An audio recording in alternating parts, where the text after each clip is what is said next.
So you've been training for a while now, whether it's been a couple of months, a couple of years, whatever. You're watching this just for the sake of like kind of getting some ideas, I'd imagine. You have pretty good training. You're doing everything you're supposed to. If it's hypertrophy training, your split's good. You know it works, what doesn't. If it's strength training, you're following like a good program, all that kind of stuff. Maybe you even have a coach in some cases. You're doing calisthenics, you're making good progress. Nothing wrong is happening. You've been progressing the same for a while. Still steady, going up. You know when to take deloads, all that kind of stuff. Your diet, 8 out of 10 plus, 9 out of 10 plus, depends on the day, but usually it's pretty good. Sleep, same thing, 8 out of 10, 9 out of 10. You sleep between like 8 and 9 hours a night. In most cases, sometimes like a bad night for you is like 7 hours, but even then that's within the 7 to 9 hour range. So it's not like a bad thing. What do you do now? You're completely stuck. You don't know what to improve on anymore. The initial hump of progression in the beginning of your kind of training career and fitness career is just gone, and you don't really know what to do. I have some ideas, and I hope I can help you just a tiny bit. There's an exercise that I want you to do, and I've just done it, just so I can give you an example. It gave me crap advice because I'm using the, I haven't made my account, so if you do have a ChatGPT account, then I recommend using that. What I did was a couple weeks ago or a couple months ago, I was going through the same thing. I forget how long ago it was, but I went through the same period myself. And I remember that I went to ChatGPT about it. And this sounds a little bit weird, like, oh, is it your buddy? But I promise you it's not very strange. It's like treating it as like a non-biased, like personal assistant. And what I did was I told it the exact thing. So what I wrote down just here was, hey, GPT, I've been training for a few years and I'm kind of stuck on what to improve on. My diet, sleep, and training are all 8 out of 10 plus. Do you have any advice? You can't really see that, but it's right here. It spit out some stuff. It literally did like a bunch of info and all that kind of stuff. And most of it was pretty garbage. It didn't really help me if you're like at the level to where I'm assuming you are if you're watching this type of thing. But something that it told me back when I did it was something along the lines of like visualization. And because I'm like on self-improvement and I've talked to GPT about like self-improvement type stuff and like research and all that type of thing, and I've spoken to it about that. So that's probably why it spit it to me specifically. But it brought the idea of visualization to me. And it's basically the idea of before you do your next set, do it again, or do it before you actually do it, but in your head over and over and over and over. And think about each individual part of it. And the crazy thing is, I actually got like a lot better at certain skills and a lot better at like strength. And when I say skills, what I mean is I am a like calisthenics coach, influencer type thing, whatever you want to call it. I have a free link, first link in the description. It's the creative mode protocol it's called, or it's like it depends on what period. Like if this is a year from now, then the link might be different. But right now, the link after August 7th, 2025, up until whenever it changes, is essentially like creative mode protocol. It's like a free program from zero up until learning like your first muscle ups and handstand push-ups and how to progress from there, all that kind of stuff. Not selling you anything in that specific program. All it is just like free value, just because the calisthenics community is so screwed up. I want to help fix it, and being able to do that and being able to give something away for free that took me literally like 40 plus hours to make, like over the course of a couple weeks. That's something that I was willing to do because I feel that it's partly my responsibility to help fix that.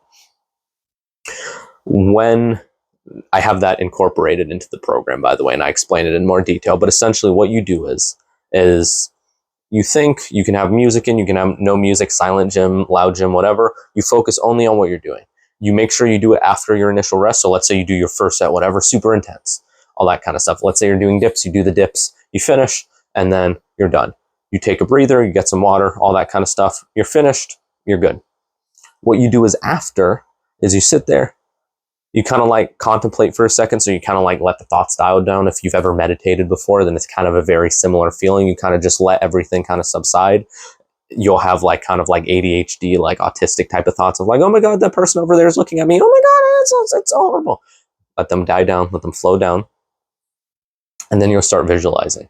You're going to think the exact steps, what the feeling in your shoes would feel like literally autistic level detail. You're going to go through, you're going to walk up to the bar, you're going to set up, you're going to have your dip belt ready, you're going to clip it on first try. You're not going to have to do that weird, like if you've ever used like a dip belt or like a powerlifting belt, you know how like it's a weird shimmy to get the thing in the hole, especially when it's not like one of those clip belts, like the powerlifting, like weightlifting belts where you just click it on and it's like that type of thing. It's like one of those crappy leather ones where you have to stick the thing through the hole like it's a belt, and like you miss the hole and you do the wrong hole, then you have to adjust it and then tighten it. Oh, then it's too tight, now it's uncomfortable, and then you have to do the thing again. That's kind of what I mean. You get it first try, set up, you visualize yourself. You're planning on 8 reps. You do 4 nonstop. 5th rep, pause at the top, down, up, pause at the top, down, up, pause at the top, down, up, pause at the top, big pause. Breathe in a couple times, go really, really intense. You can feel like the blood rushing to your face because of what you're doing. You can feel like the actual intensity and pressure of it. Then you finish it, then you end it. You do that over and over and over again in as much detail as you can and in as much like authenticity as possible. So what that means is what I kind of mean by like authenticity is the ability to make it realistic. So you're not going to be, if you know you're not going to do 8 reps, like you know in your heart and in your soul you're not going to do 8 reps, think I'm going to do 7 reps, and then that's when you do that. Because if you're like, okay, I'm going to do 50 reps, then you're going to be highly disappointed. You want to make it realistic, but just barely to the point to where it may or may not be out of reach. I would recommend not trying to visualize other people or other things, because if you get it wrong, you're going to kind of be thinking about that. Like if there's someone in the corner of the gym, like, I don't know, there's like a guy or a chick or whatever doing like a random exercise on the opposite side, and you're thinking like, okay, they're going to walk left. I see them walking left, and then they walk right. You're going to be kind of thinking in your head like, well, what the heck was that for? You're going to be kind of like upset and focus on them, not the actual set, what you're doing. And that's something that I would not recommend doing. Just ignore everybody else. Just kind of let them still be blurs in the background. Like if you think about like, I'm staring at a camera right now, my focus is on the camera, but I can still see the stuff in the remainder of the office where I'm at. Like if I have this phone and I put it behind the camera, I know the phone is there, but I don't actually see it, if you kind of know what I mean. Like you kind of have them there, but they're not there. It's like when you have a dream and there's somebody that you knew, like one of your friends from school or whatever, but it's not actually like the main priority, like you're getting chased by zombies, and then your friend Greg is like, hey, you want this gun, and then he hands you the gun and you're like, thanks Greg, and you never see him again. Like that type of thing. What else? Next thing you can try is kind of getting like psychopathic with it. And I'm not trying to like be weird or anything or like red pill or whatever, but just hear me out. Getting to the point to where you just don't care about anything else other than the training, and not in like an unhealthy way. Just that is your main thing. That's just what you do. That's just who you are. A lot of guys, even if you've been training for a while, think of it like, oh yeah, well I have school and I have my friends, and then after like go to exercise, and like maybe I'll do like some online business stuff, and oh yeah, I hang out with my girlfriend sometimes, and yeah, I miss training sessions, but like I only do it like every couple months, like it's not a big deal. You can reframe yourself into the type of person that I never miss a session. Like I would rather sleep 2 hours and then grind, which is stupid, but just having that mindset will take you far. I would rather sleep 2 hours than miss a session. I would rather do like a 5-hour session, miss 5 hours of sleep, and then I'm just good. I'm locked in. That's who I am. That's what I do. That obviously, you know, because you are trained, you know that isn't a good idea. But because you are trained, having that type of mindset and trying to instill closer to that type of thought process is going to allow you to get closer to that, but you still have the intuition and the intuitive ability to see, okay, yeah, I probably shouldn't sleep 5 hours, or I probably shouldn't sleep 2 hours. I should probably just train tomorrow. Like you kind of feel what I mean? If you were to tell that to a beginner and give them that mindset, because in my program, for example, I tell you, like, because it is targeted at everybody, I say, rest when you're supposed to rest, train when you're supposed to train. If you feel off that day, if something feels wrong, if whatever, it's better just not to risk it, because I'm assuming beginners are in there and they don't know what to do when they're sore and they're tired and like things feel wrong and things hurt. I just say blanket statement, because you can't give information that works for absolutely everybody. You just say, hey, if something feels wrong, probably don't train that day. Just save it for tomorrow. It's better to rest an extra day than a day not enough. You're good enough, you're advanced enough to where you're intuitive in the way of thinking that, okay, I feel a little bit off, but it more feels like a muscle thing versus like a pain thing. Like it's a muscle that I'm not really used to. I might have like moved in a weird way or like slept in a weird way or whatever, but I know this isn't like a pain thing. You kind of know what I mean? Like we don't even know what that means really. Like if someone asked us to describe what's a pain feeling versus a soreness feeling, but like a muscle that you've never used before that's really deep inside of your body, what does that feel like? You just kind of look at them and you go, well, one feels like it's sore and the other one hurts. And they're like, yeah, but both of them kind of hurt, don't they? And you're like,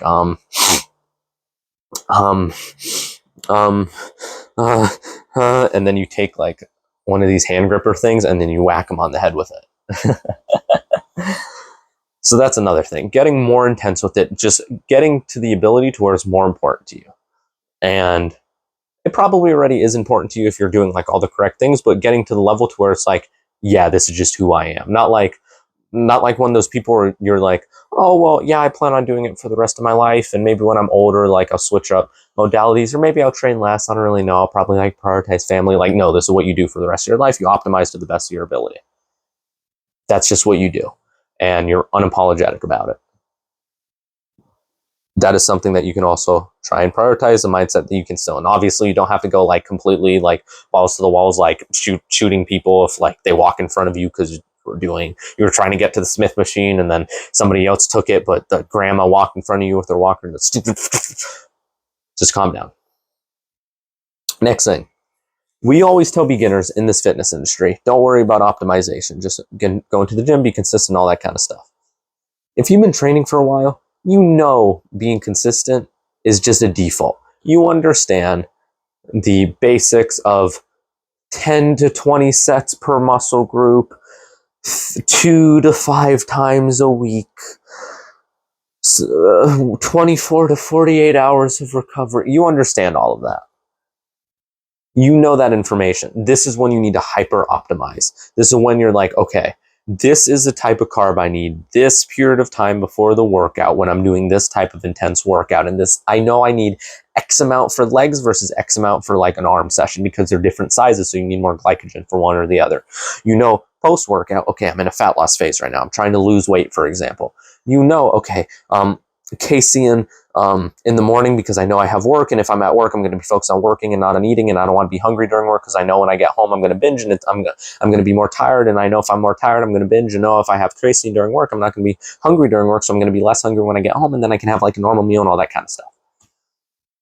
You know, you can say it very quickly, and I'm able to talk that fast. I'm a retard. I'm not able to talk that quickly. I'm able to talk that fast because I know that intrinsically in my own head, intrinsically in my own head, that's just how that works. Because you probably understand that too if you've been in the space for that long. You need to hyper optimize at this point. You need to get to the level to where you're doing the exact fine details. You built the bridge, you built the like bottom part of the sandcastle, you built the foundation.